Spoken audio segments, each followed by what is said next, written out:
Cafe कवि।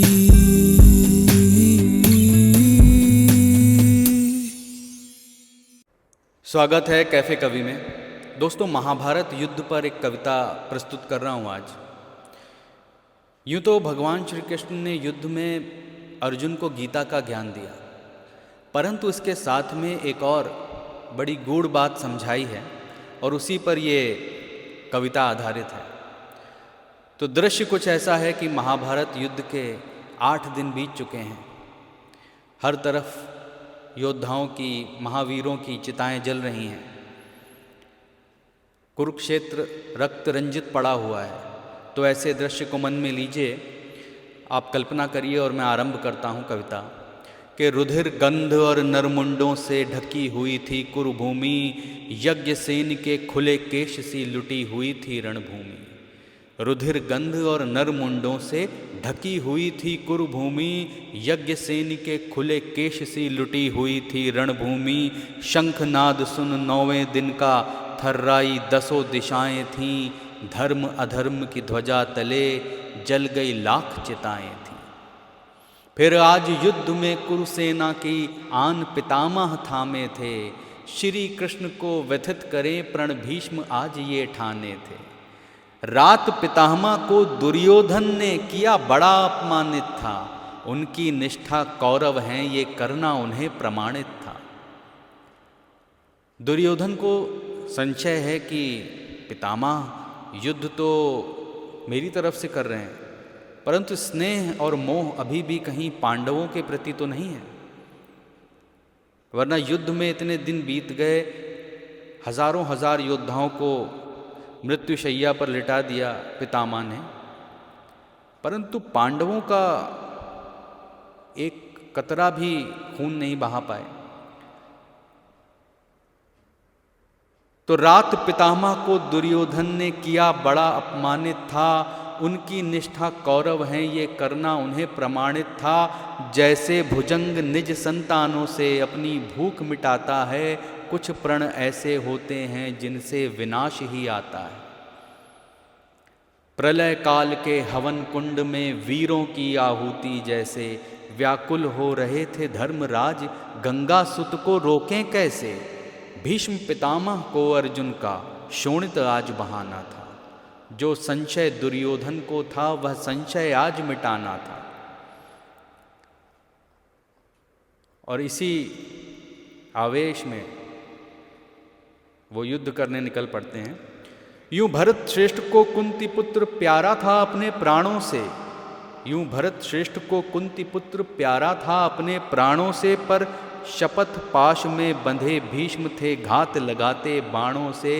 पांडु पक्ष के महावीरों को मस्तक विहीन कर जाती थी, यूं भीष्म के बाणों की वर्षा मरघट का बोध कराती थी। एक निमिष में भीष्म धनुष से यूं बाण सहस्त्र चलाते थे, इस धर्म युद्ध में श्री कृष्ण बस मंद मंद मुस्काते थे। इस धर्म युद्ध में श्री कृष्ण बस मंद मंद मुस्काते थे। हरि का मुस्काना हरि जाने, मन में ये भाव बसा करके।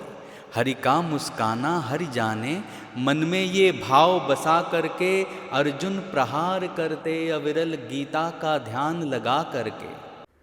दिव्यास्त्रों की वर्षा में मोहन पार्थ को ऐसे बचाते थे, नंदी घोष रथ को केशव बंसी की लय में चलाते थे।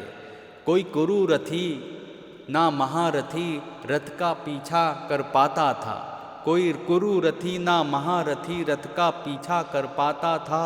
कपिध्वज का वेग पवन सा था, वो आगे बढ़ता जाता था। तब रुष्ट भीष्म ने उस क्षण विशिखासन को यमरूप दिया, प्रत्यंचा पे गरुणास्त्र चढ़ा अर्जुन के रथ पर छोड़ दिया। यूं बाध्य हुए कुरुशिरोमणि प्रतिबद्धता मूढ़ निभाने को, वो अड़े शपथ की आन लिए हरि से शस्त्र उठवाने को। तब गंगा सुत ने वज्र फेंक गुडाकेश को यूं ललकारा था, तेरा शीश कटेगा कुंती पुत्र यह गर्जन करके पुकारा था। पर भीष्म जानते थे मन में, पर भीष्म जानते थे मन में, कुछ देर युद्ध तो संभव है, जिसके आगे हों कृष्ण खड़े उसकी तो हार असंभव है।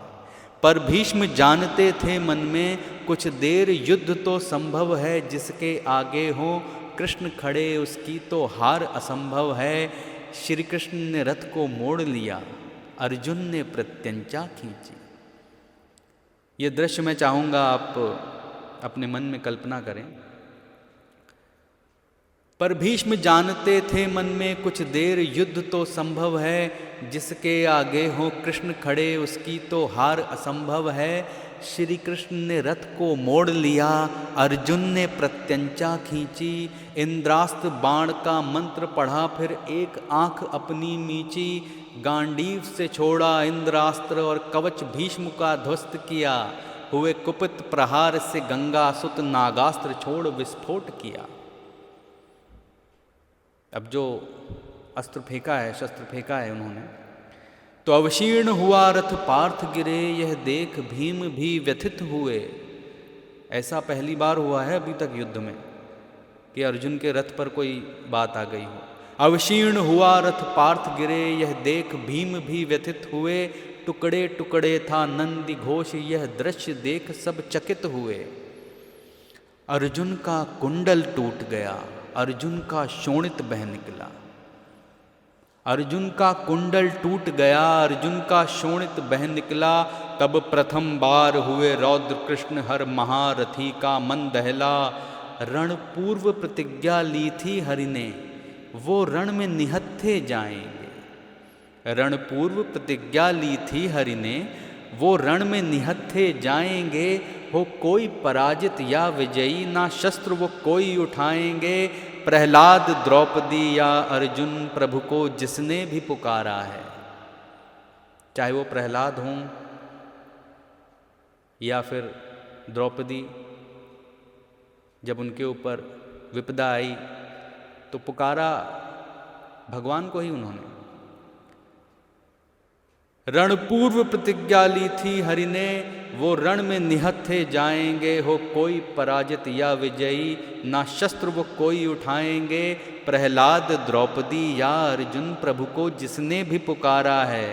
हरि को नहीं शपथ कोई प्यारी, उनको तो भक्त ही प्यारा है। हरि को नहीं शपथ कोई प्यारी, उनको तो भक्त ही प्यारा है। और अगले क्षण भीष्म ने अर्जुन पर अपना अरुणास्त्र तान दिया। श्री कृष्ण ने ले रथ का पहिया, चक्र सुदर्शन संधान किया। यह देख भीष्म श्री चरणों में यूं पुलकित हो गिरने आए। माता के पास बिलख बालक व्याकुल कोई छुपने जाए। यह देख भीष्म श्री चरणों में यूं पुलकित हो गिरने आए। माता के पास बिलख बालक व्याकुल कोई छुपने जाए। हे माधव मैंने किया था प्रण, शस्त्राप से मैं उठवाऊंगा। हे माधव मैंने किया था प्रण, शस्त्राप से मैं उठवाऊंगा। हुई पूर्ण प्रतिज्ञा हरि सुन लो, ना धनुष मैं आज चलाऊंगा। हुई पूर्ण प्रतिज्ञा हरि सुन लो, ना धनुष मैं आज चलाऊंगा। गिरधारी ने पाह फेंक दिया, भक्त वत्सल रूप दिखाया फिर। है भक्त बड़ा हर प्रण से पाठ, भीष्म को यह सिखलाया फिर। अब श्री कृष्ण जी बोलते हैं वहाँ पर, कल्पना करिए। मैं नारायण पर शपथ मेरी, ना भक्तों से बढ़कर होगी। मैं नारायण पर शपथ मेरी, ना भक्तों से बढ़कर होगी। जो भक्त धर्म पथ पर होगा, उसकी रक्षा करनी होगी। पर ज्ञात रहे कल गंगा पुत्र, अर्जुन का कवच होगा विशेष। अब यहाँ पे भगवान श्री कृष्ण उनको बता रहे हैं कि आगे क्या है। अब पर ज्ञात रहे कल गंगा पुत्र, अर्जुन का कवच होगा विशेष। एक प्रण आएगा तात सुनो, शरशैया का धर कर के भेष। कल संग शिखंडी होंगे रथ पर, प्रण की कसौटी होगी कुलीन। कल संग शिखंडी होंगे रथ पर, प्रण की कसौटी होगी कुलीन। कल कुंती पुत्र के बाणों से, यह देह अमर होगी रुधिर विहीन। और 10वें दिन की रण संध्या तक प्रण धूल धूल हो जाएंगे। 10वें दिन की रण संध्या तक प्रण धूल धूल हो जाएंगे। हे परशुराम के शिष्य आप, शरशैया पर सो जाएंगे। और अब जो ज्ञान की बात की है भगवान ने वो ध्यान दें कि प्रण में भी धर्म अधर्म निहित जो मनुज समझ नहीं पाता है। प्रण में भी धर्म अधर्म निहित जो मनुज समझ नहीं पाता है। जिन प्रणों से दुर्योधन पनपे महाभारत वो ले आता है। जिन प्रणों से दुर्योधन पनपे महाभारत वो ले आता है। रण से फिर श्री कृष्ण जी ने धर्म ध्वजा अवलोकित की। रण से फिर श्री कृष्ण जी ने धर्म ध्वजा अवलोकित की। धर्म बड़ा निज शपथ नहीं यह ज्ञान ज्योति आलोकित की। धर्म बड़ा निज शपथ नहीं यह ज्ञान ज्योति आलोकित की। तो यही थी आज की रचना। आशा है कि आपके हृदय तक पहुंची होगी। कैफ़े कवि को सब्सक्राइब कर लें अगर अब तक नहीं किया है। लाइक करें, कमेंट करके ज़रूर बताएं कैसी लगी ये कविता। शेयर करें और कैफ़े कवि को ऐसे ही अपना स्नेह देते रहें। आपके ही अनुग्रह से, आपकी ही अनुकंपा से कैफ़े कवि आगे बढ़ेगा। ऐसी ही रचनाएं प्रस्तुत करता रहूँगा। आनंदित रहिए। धन्यवाद। जय हिंद।